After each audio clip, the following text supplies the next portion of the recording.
escucharme o no me están viendo. Ahora me ven, ¿verdad? Están viendo la pantalla. Sí, doctora. Listo. Bien, chicos.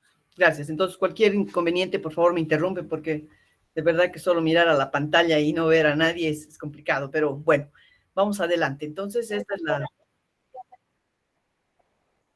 Ya, a ver. Porque yo ya he ido a la presentación.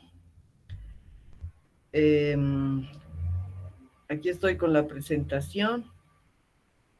A ver, pantalla completa. Voy a volver a presentar. Parece que he quitado. Ahí. Estoy compartiendo. Ahora, por favor, me avisan si está en pantalla completa. ¿Ahora? No, doctora. Ya. Yo pensé, porque ya practiqué, que era necesario ir nada más a... Ya he compartido la pantalla y ahora tengo... Para evitar el infinito, en realidad no hay que poner pantalla completa porque eso es un infinito. Pongo la ventana, comparto.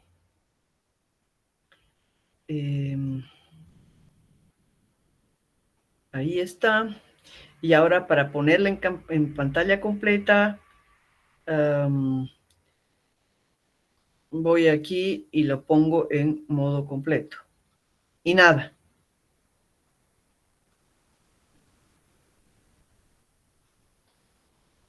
Todavía no. Ya. Bueno. Entonces volvemos. Ni modo, tendré que hacer lo que recomienda aquí no hacer, que es mostrar el infinito, porque el espejo infinito es súper molesto, pero bueno, a ver, pantalla completa, me dijeron que de ahí sí podía hacer algo. Compartir. Ya, y de ahí me han dicho que sí podía lograr, ¿no? El hacer la pantalla completa, aunque eso dice que no es lo correcto. Pero ¿y ahora dónde aprieto para compartir la pantalla completa? Ya, y lo pongo. Ya.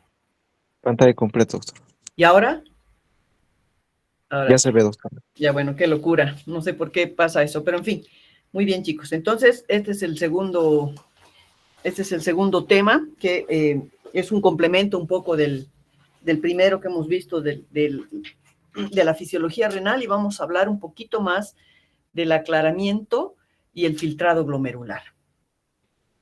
La hoja de ruta en esta segunda clase es permitir...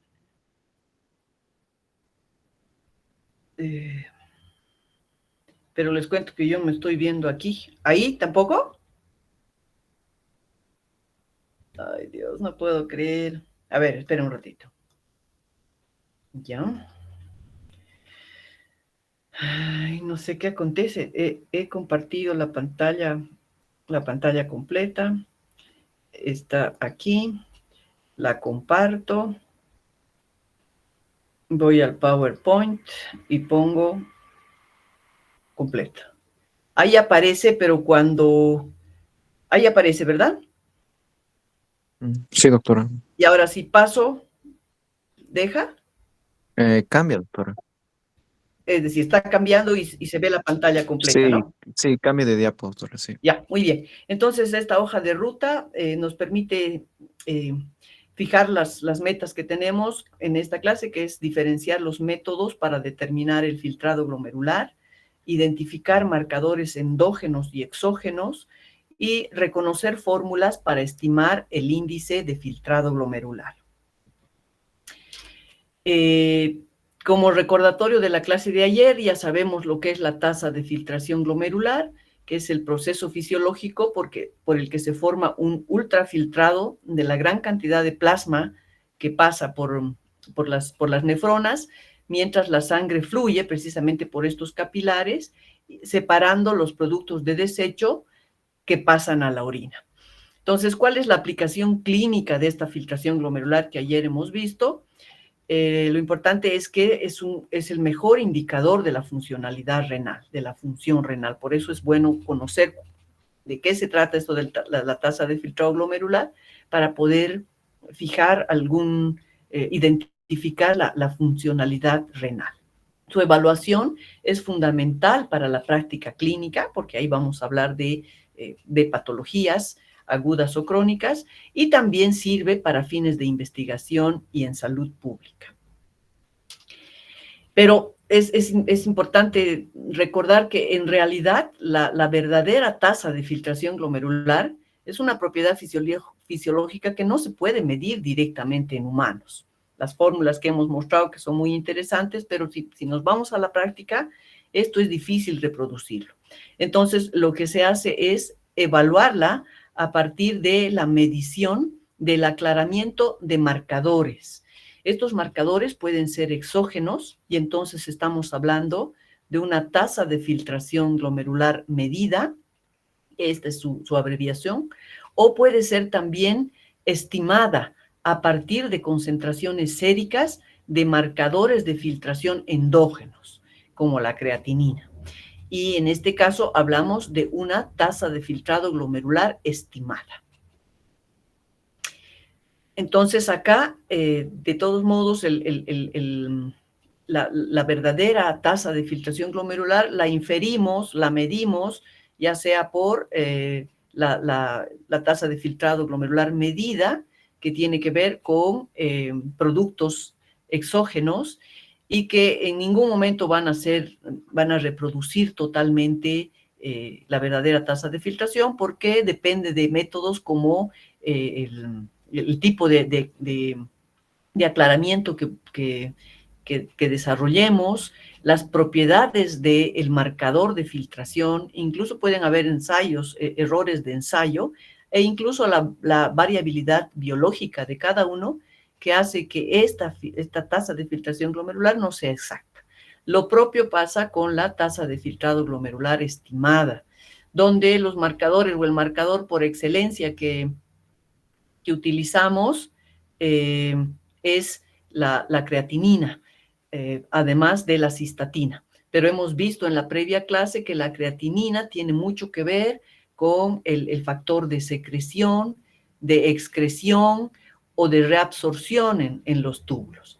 Y también existen unos determinantes no relacionados con la tasa de filtrado glomerular misma que hacen que los valores que resultan de esta medición de la tasa de filtración por marcadores endógenos tampoco sea exacta, pero por supuesto nos ayudan para tener una idea y poder reproducir por lo menos un valor cercano. Y es aquí que empezamos a hablar de las técnicas de depuración o aclaramiento renal, que lo hemos dicho, permiten medir de manera directa, aunque no exacta, la eliminación de sustancias por parte de los riñones. Ya hemos comentado que podemos echar mano de sustancias endógenas o exógenas, y si queremos simplificar mucho la cosa, todos recordamos que la fórmula de depuración urinaria o renal es esta, U por B sobre P, donde U es la concentración en orina de esa sustancia que se va a depurar o aclarar, la B es el volumen urinario en el cual se va a depurar, y P hace relación a la concentración en plasma. Entonces, con esta fórmula tan sencilla, podemos determinar esta tasa de filtración glomerular, por lo menos con los marcadores endógenos. Entonces, ¿cuál es la diferencia, hemos dicho, entre los marcadores endógenos y exógenos? Bueno, los endógenos son los que generan nuestro propio organismo, y la representación mayor la tiene la creatinina, también la urea, pero la urea como que se ha ido desechando, y ahora cobra fuerza la cistatina C. Y los exógenos son varios, y el gol estándar por excelencia es la inulina. Entonces, la inulina es el marcador ideal. ¿Y cuáles son las características de este marcador ideal para poder medir con fidelidad la tasa de filtrado glomerular? Es que tiene una distribución estable en plasma, se filtra con libertad en el glomérulo y no se reabsorbe, secreta, sintetiza ni metaboliza en los riñones. Entonces, lo maravilloso sería poder echar mano permanentemente de, de esta sustancia que es la inulina para medir permanentemente la filtración glomerular. Pero esto no es viable. ¿Por qué? Porque es un protocolo bastante complejo, requiere infusión endovenosa continua, cosa que es bien difícil. Hay la necesidad de pedir múltiples muestras de sangre y hacer una cateterización vesical. Entonces, está eliminado por su escasez y elevado costo. Es el marcador de referencia contra el cual se pueden comparar otros, pero este no es útil. Por eso es que recurrimos, y desde hace muchísimos años, el marcador endógeno permanente ha sido la creatinina plasmática. ¿Y qué es la creatinina plasmática? Es el producto final del metabolismo muscular. La creatina, que está dentro del músculo, es la precursora del fosfato de creatina a través de la creatinfosfoquinasa, o sea que es una proteína que se degrada. La creatinina resulta de la ciclación irreversible precisamente de la fosfocreatina. Entonces, sabemos que la creatinina se elimina por filtración glomerular, que no se reabsorbe ni metaboliza en el riñón, pero sí es secretada en el túbulo proximal, aproximadamente en un 10 a 20%. Entonces, ahí está su gran debilidad, que no la determina como un trazador ideal. Y sus valores normales son de 0,8 a 1,3, como bien saben. Otro detalle importante de la creatinina plasmática es que su tasa de generación depende de la masa muscular, lo sabemos, de la dieta, y que varía inversamente con el índice de filtrado glomerular sin una correlación lineal. ¿Esto qué quiere decir? Que si nosotros nos fijamos en esta gráfica, y acá tenemos en la horizontal el filtrado glomerular en mililitros por minuto y aquí el valor de la creatinina, vemos que cuando disminuye el filtrado glomerular a menor filtrado glomerular, mayor valor de creatinina. Pero esto no se relaciona de una manera tan directa, porque si, por ejemplo, nosotros hemos perdido cerca del 50% del filtrado glomerular, la creatinina apenas ha doblado su valor. Entonces, por eso hablamos de que no hay una correlación lineal y que al tener esta relación que no es favorable, pues demora la identificación en la disfunción renal. Haber perdido el 50% del filtrado cuando la creatinina solo ha subido un miligramo es complicado, nos lleva a no intervenir precozmente. Entonces, aquí está identificado eso, que una disminución de la tasa de 120 a 80 determina el incremento de la creatinina de 0,9 a 2,2.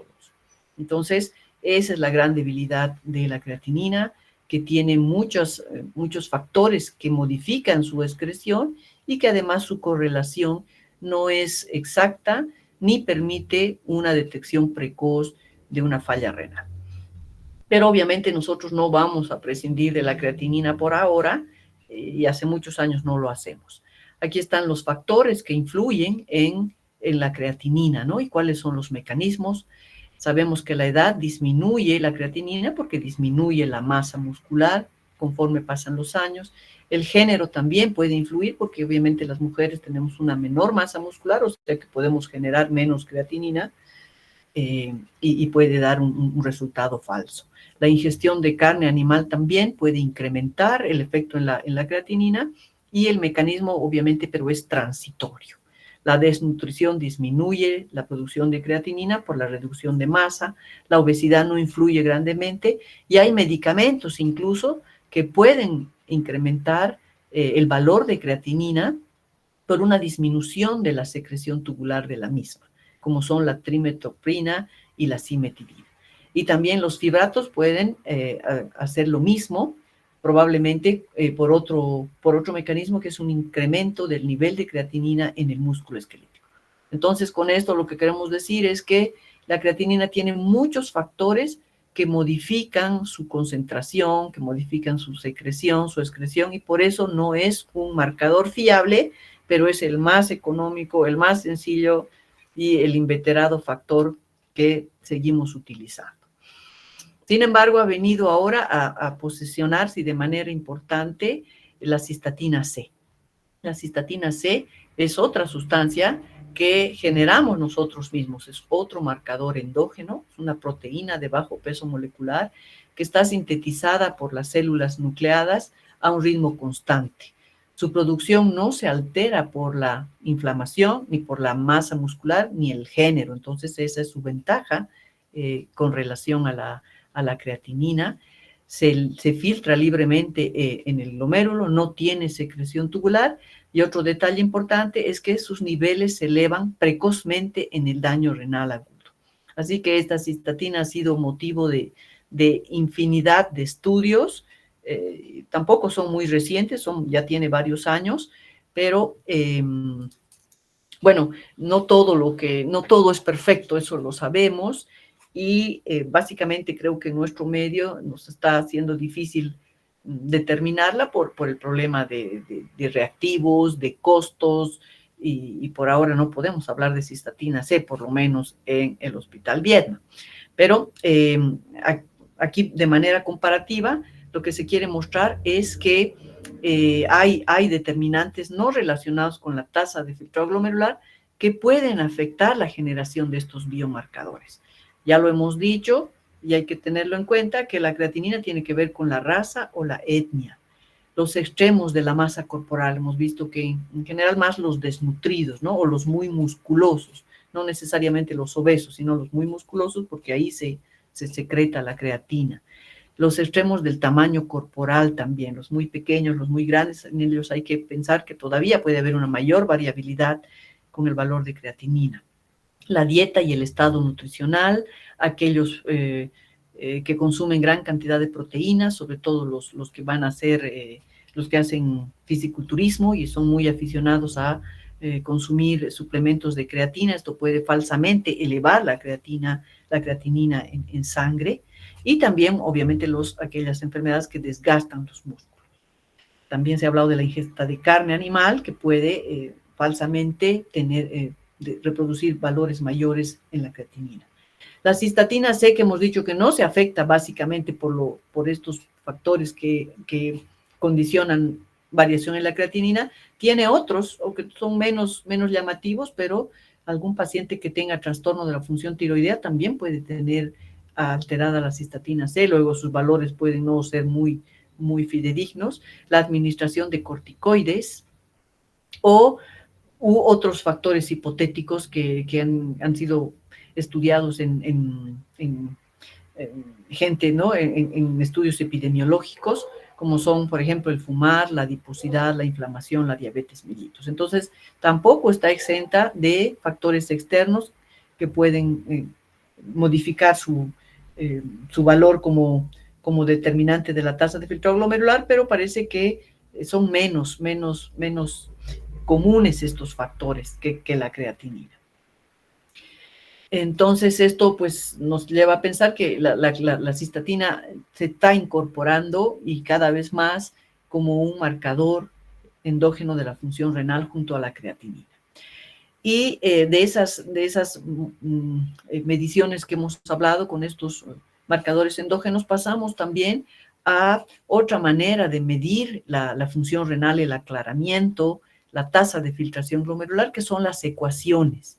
Se han desarrollado muchas ecuaciones que lo que permiten es una estimación, la estimación de la tasa de filtrado glomerular, combinando el valor sérico, por supuesto, de un marcador endógeno, que es la creatinina, pero que la asocia con otras variables dependientes del paciente, como son la edad, el peso, la raza, etcétera. Lo mismo que en el anterior tópico que hemos visto, que ninguna de estos fórmulas de aclaramiento son perfectas, las ecuaciones tampoco, porque siguen teniendo su base en un marcador endógeno que no es el ideal, como es la creatinina. Esto ha ido variando en el tiempo, hay muchas fórmulas, pero pues se han ido depurando. La primera que ha aparecido es la de Cockcroft y Gold, que es la que utilizábamos mucho hace varios años. Lo interesante de esta fórmula es que utiliza como variable la edad y el peso.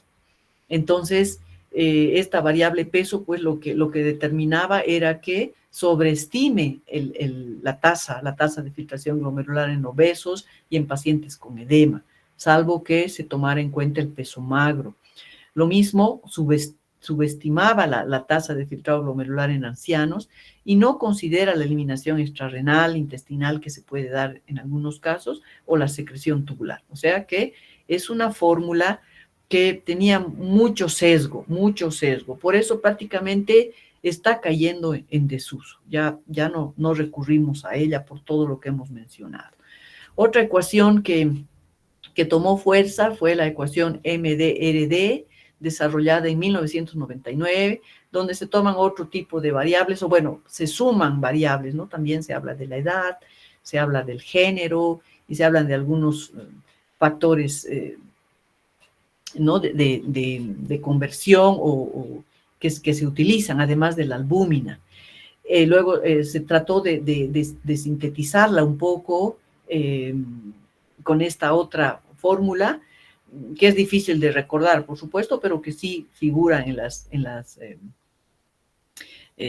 aquí tenemos en los celulares, tenemos, ¿verdad?, todas esas calculadoras donde se pueden introducir los datos y no tener que recordar esto.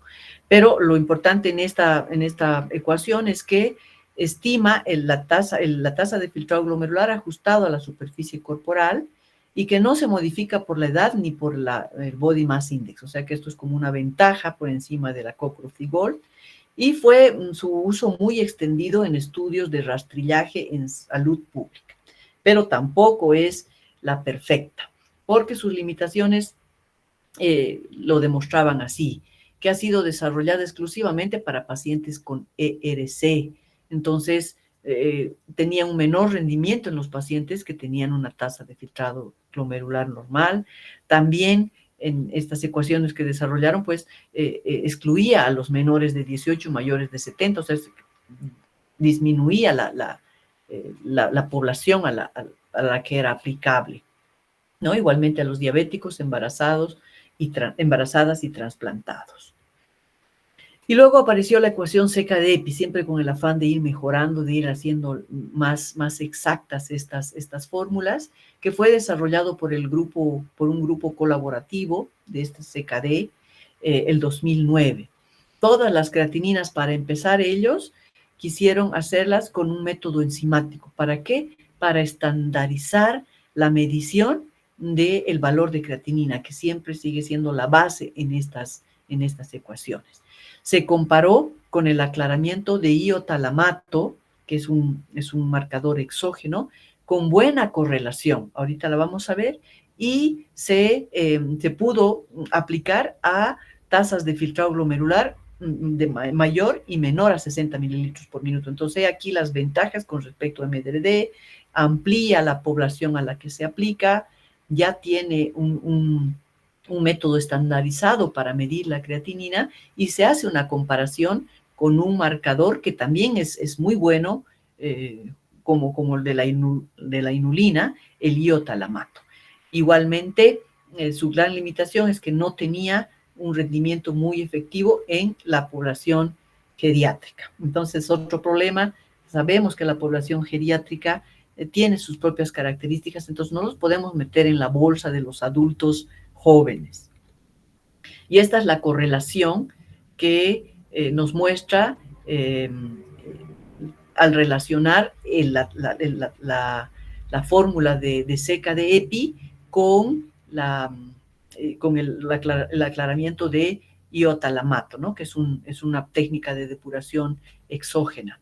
Esto se vio en los donantes renales. Entonces, la buena correlación quiere decir que todos están muy cerca de esta línea que marca la dirección, con una correlación de 0,9. O sea, que cuando la correlación es de 1, sabemos que es prácticamente perfecta. O sea que esta era una buena correlación y eso le da fuerza para utilizarla como un sustituto de las fórmulas de aclaramiento que tenían que realizarse con marcadores exógenos. Entonces, esta es una de las muy buenas y es la que ha dominado nuestra práctica durante muchos, muchos años, del 2009 al 2021, donde ha surgido esta nueva ecuación modificada del mismo grupo, el 2021, por estas entidades que trabajan mucho en lo que es la cuestión de generar información que pueda ser aplicable y que podamos todos echar mano, decidieron en el grupo de trabajo remover la variable raza de la fórmula. Entonces, la seca de EPI hasta antes del 2021 utilizaba la raza. En esta nueva fórmula quitan la raza, pero más por una orientación de tipo social, no tanto biológica, ¿no? Como para no mover a esa discriminación respecto al género y a la raza, por temas de equidad y justicia social. Imaginen todo lo que se tiene que tomar en cuenta para medir la filtración glomerular, no solo aspectos fisiológicos ni biológicos, sino también el tema de equidad. Entonces, esta es la fórmula que ahora se está utilizando y es la que está preconizando, están preconizando todas las nuevas guías que han surgido de ERC, de IRA. Es esta la fórmula y es la que deberíamos utilizar todos. Entonces ya no sería válido que cuando nosotros les pedimos a ustedes, por ejemplo, que nos calculen el filtrado glomerular, estén preguntando con qué fórmula, ¿no? Automáticamente la que está por ahora reconocida y vigente es la CKD-EPI en su versión 2021, que no toma en cuenta la raza y que la van a encontrar en muchas de las calculadoras y de las aplicaciones que tenemos.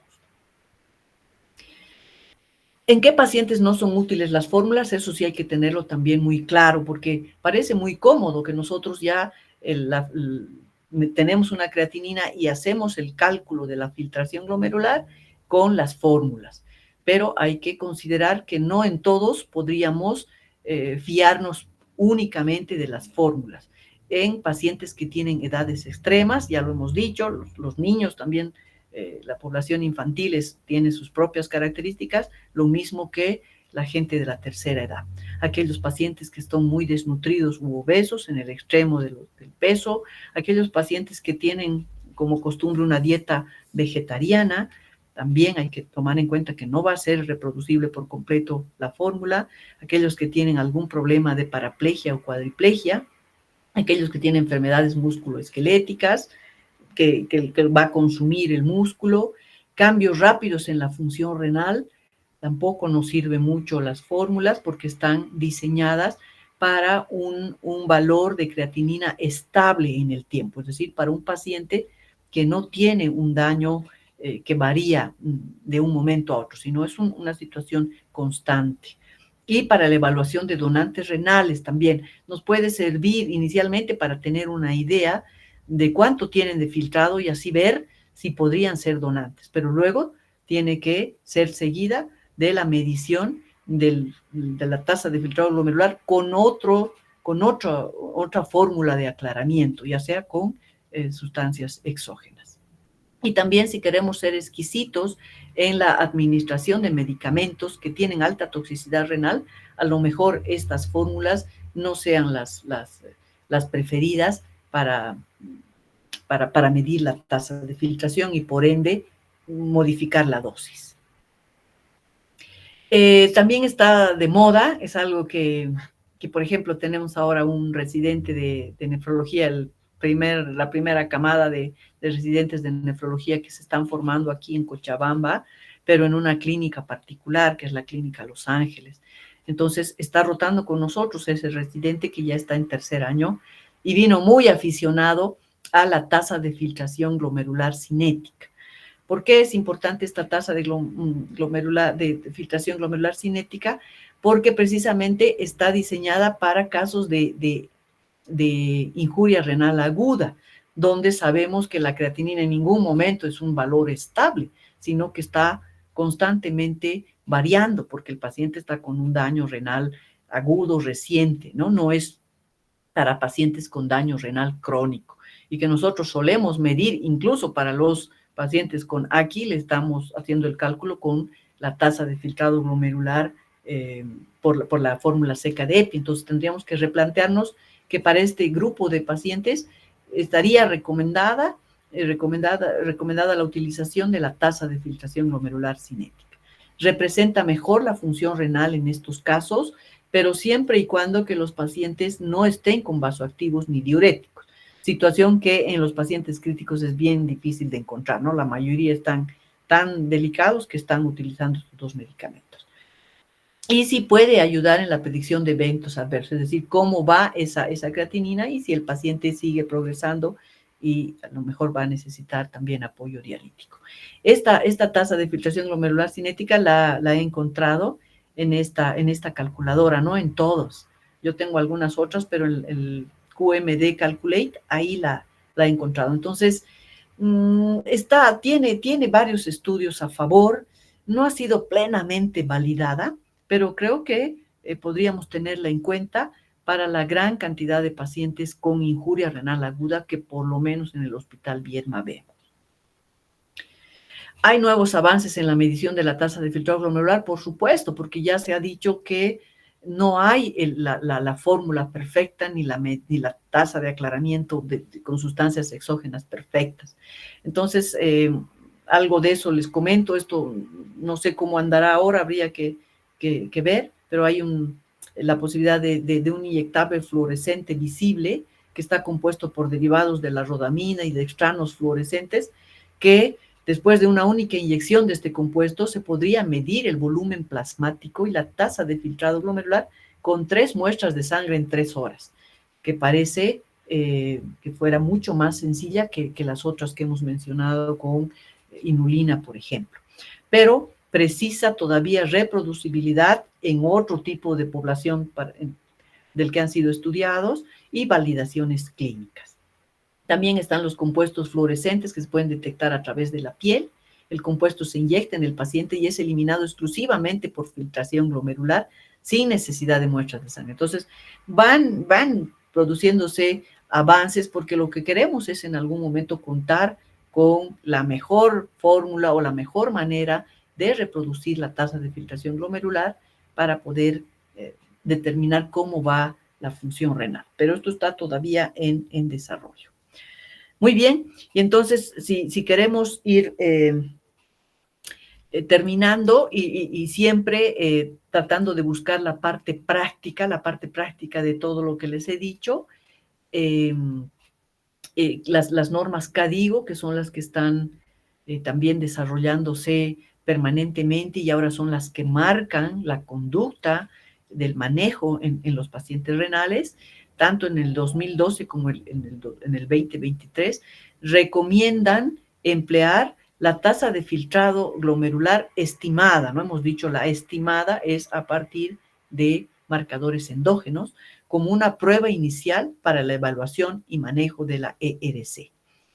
Recomiendan, como un resumen de todas estas guías, utilizar en combinación con cistatina C, es decir, medir tanto la tasa de filtrado glomerular de la creatinina como de la cistatina, si está disponible, por supuesto, para cuando pensamos que la exactitud se podría mejorar.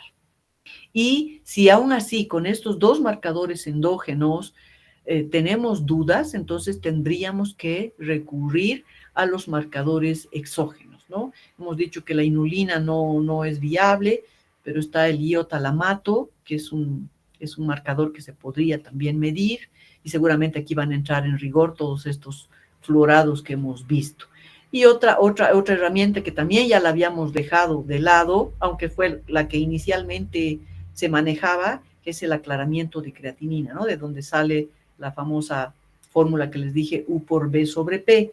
¿Por qué este aclaramiento de creatinina también quedó en desuso? Precisamente por lo engorroso que suponía el el recolectar la orina de 24 horas y por todas las influencias que sufre la creatinina y que no representa fidedignamente la tasa de filtrado glomerular, ¿no? Y precisamente hemos dicho que otra opción es esta determinación de la creatinina por técnica de espectrometría de masa con dilución de isótopos. Entonces, ese es como que, no sé si el futuro o ya el próximo presente, para poder validar o reforzar las mediciones que obtengamos con estas dos pruebas, que son las más sencillas, las que están a nuestro alcance. En nuestro medio todavía solo la creatinina, pero la cistatina ya cobra fuerza porque ya está siendo recomendada en las normas que son las que guían, como les digo, el andar del manejo nefrológico en todo el mundo. Así que nosotros acá en Bolivia tenemos que empezar a pensar en la cistatina C, además de la creatinina.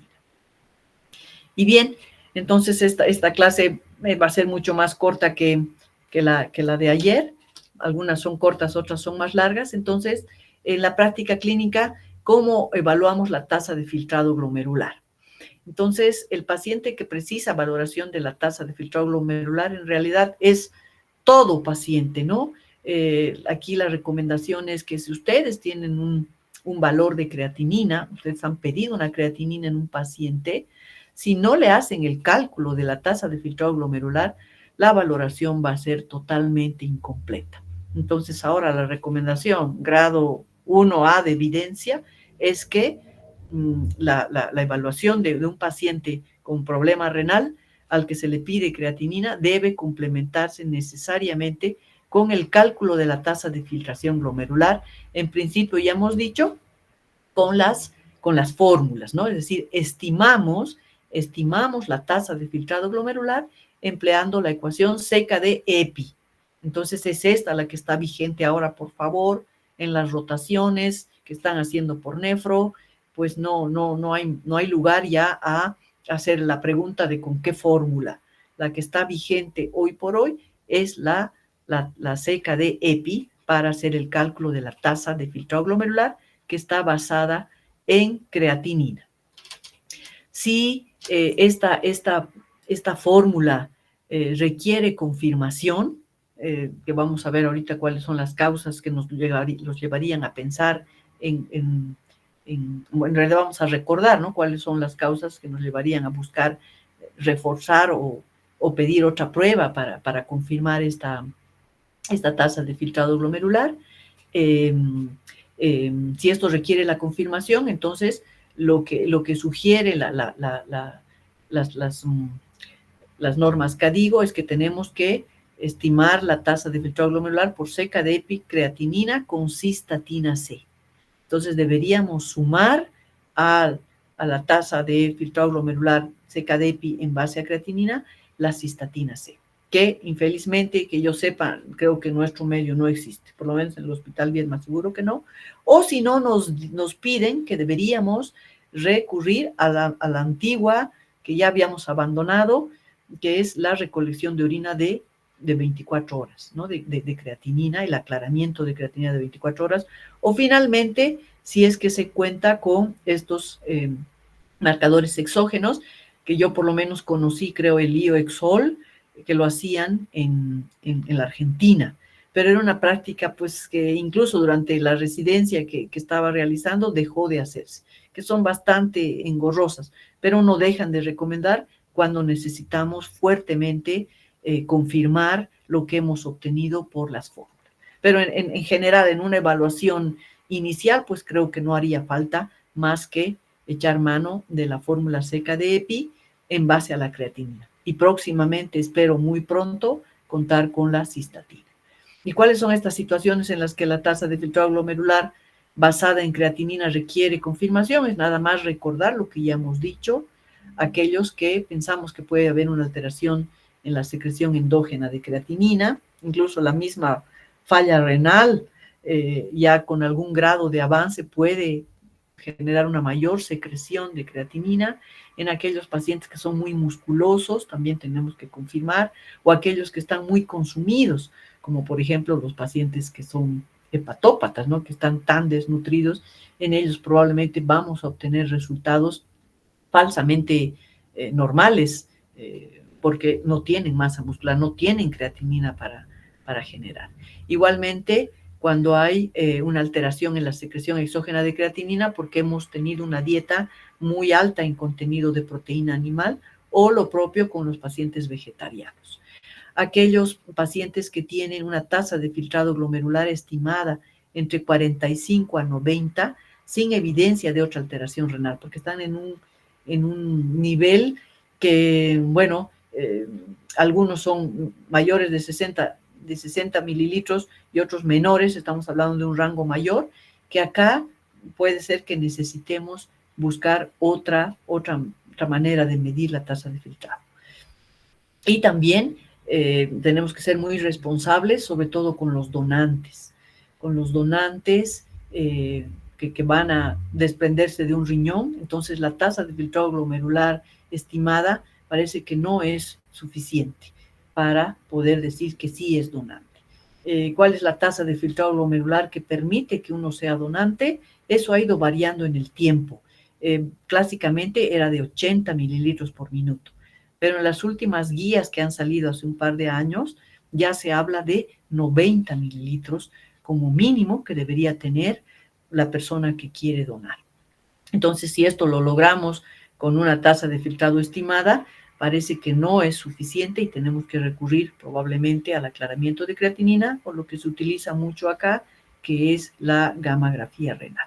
Lo mismo ya hemos dicho para el ajuste de la medicación.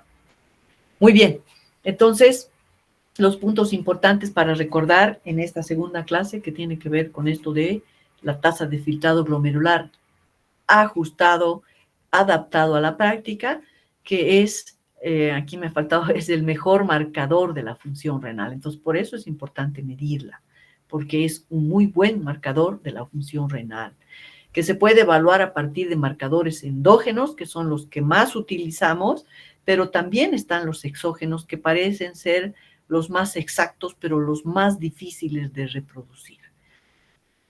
Los endógenos son los más asequibles, pero la creatinina, que es el marcador endógeno por excelencia, es muy utilizado, pero poco exacto. Ya hemos visto que no es en el que tenemos que confiar ciegamente, aunque siempre va a ser, por ahora, el paso inicial para acercarnos a la determinación de la función renal de un paciente.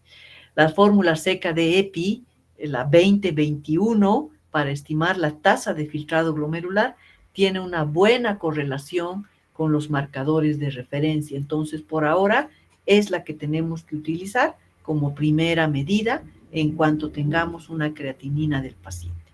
Pero también hay que tener en cuenta que los casos especiales se dan y en ellos necesitamos confirmar con otros métodos. ¿Cuál tenemos a mano por ahora en nuestro medio? Es el aclaramiento, la tasa del clearance de creatinina en orina de 24 horas. Así que estamos volviendo a echar mano de este marcador, pero solamente como un método de confirmación. Y otro con el que contamos en nuestro medio es el estudio que se hace por radioisótopos, que es la cámara gamma, ¿no? La gammagrafía renal. Entonces, por favor, espero que eso les quede claro, que ya no tengamos dudas respecto a cómo vamos a calcular nuestra primera aproximación al paciente en la tasa de filtrado glomerular, siempre con la creatinina. Estamos esperando que la cistatina sea una realidad y echar mano de un aclaramiento de creatinina de orina de 24 horas si hay dudas, hay casos especiales, o finalmente lo que también hay acá, que es la gammagrafía renal. Esa es la charla de hoy, chicos. No sé si tienen alguna pregunta. Yo sé que es difícil y realmente vemos que hay poca afluencia de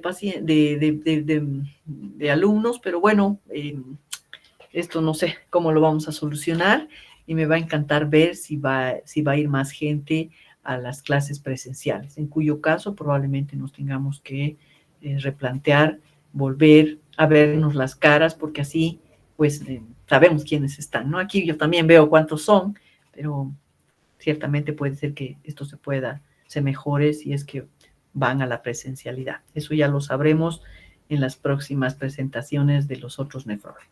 Conmigo por ahora, pues eso es todo y mañana sería la tercera clase, ¿ok? Muchas gracias por su atención.